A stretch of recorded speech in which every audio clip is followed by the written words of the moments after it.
Hey, it's me, Narrative, and this is a review of the SH Figuarts Shinkocchou Seihou Kamen Rider Faiz, the renewal version of the original Figuarts Faiz. The box is your simple and average Shinkocchou Seihou box that has images of the figure on the front and back and the title of the figure on the side. But you know what isn't average? My love for Faiz's opening theme.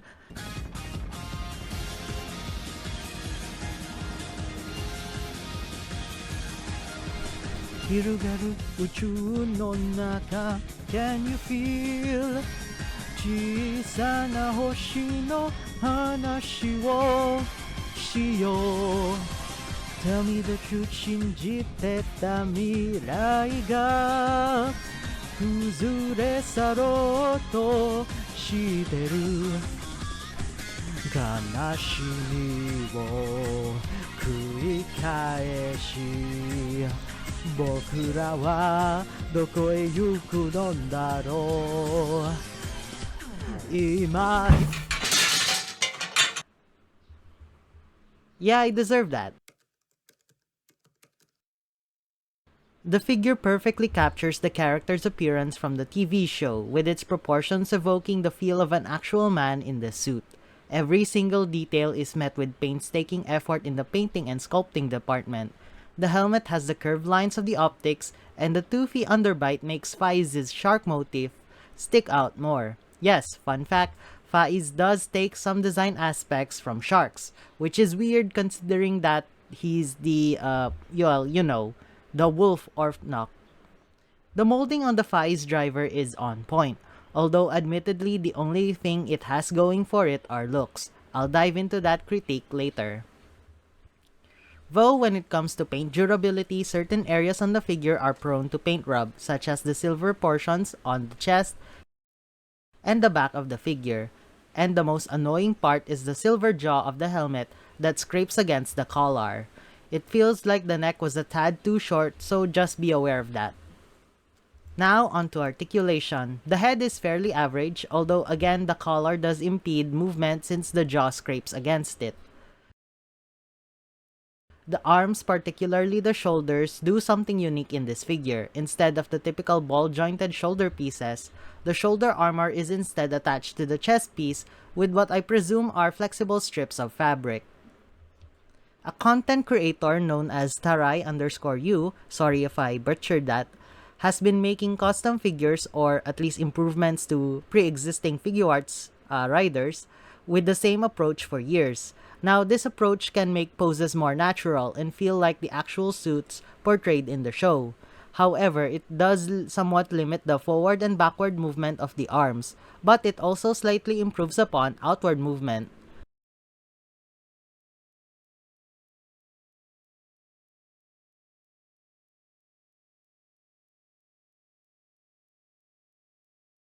Personally, I'm all in for this approach, although it does seem like Bandai is still on the fence about applying this to other figures given that the next Faiz Figuarts has returned to form. But who knows, maybe it'll be a case-by-case basis.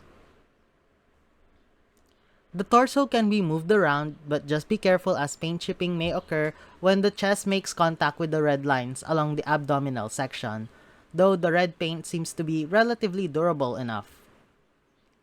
The legs are wonderfully implemented with little to nothing getting in the way of most poses.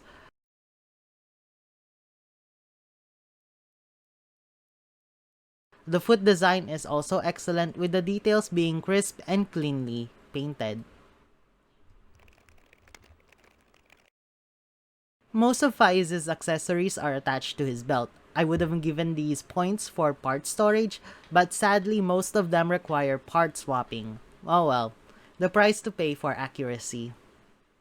The Faiz phone attached to the belt can be opened and closed like an actual flip phone. Remember those? I do have a complaint about this thing, and it's the fact that the way it attaches to the belt is stupidly loose. It feels like it's hanging on by a thread, and I do not like that, especially when you're posing the figure. It's a small piece, it is not fun to lose and look around on the carpet. Also, on my copy, paint seems to be scraping off the back of the phone. There's an alternative piece to simulate the phone's gun form. There's also another phone piece that has the cover off the front to be used when Faiz equips his other weapons. For some reason, this variation of the phone attaches much better on the belt than the former version of the phone. Kamen Rider Faiz comes with an assortment of weapons which can be swapped out for their activated and deactivated forms. First off is a camera item on the right side of Faiz's waist, which turns into a knuckle guard. Oops, wrong show. Then on the left is the attachment piece for Faiz's rider kick or exceed charge. Now onto some size comparisons. The figure stands at around 15.5 centimeters or around 6 inches, the average height for most rider figures.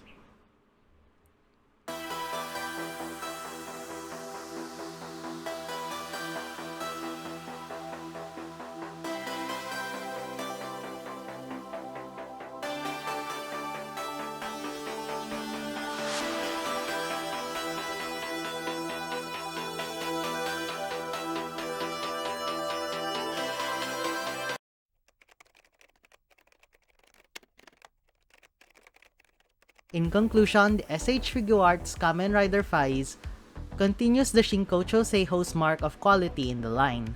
However, there are some aspects of the figure that, pardon the pun, don't feel justifies.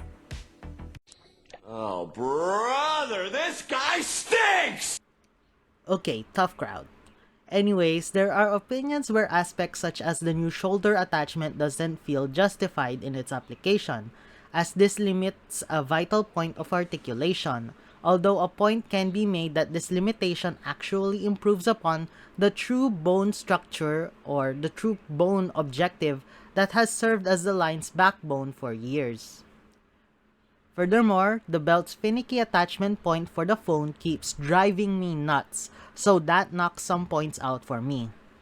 And more on to the accessories, two vital pieces of gear are missing from Faiz's repertoire: the axle brace, which comes with the upcoming Horse Orp knock, and the Faiz Edge, which may or may not come with the upcoming Renewal Auto-Vagin, because it wouldn't be a Figuarts figure if the figure actually felt complete. Nevertheless, this figure remains to be a good representation of what may be my favorite base suit in all of Rider. It's especially photogenic when it's hit in the right light, and I believe that most collectors would agree with me on that front. Well, that's all from me. Thanks for watching, and what did you think of this figure? Share your thoughts in the comments below. See you later!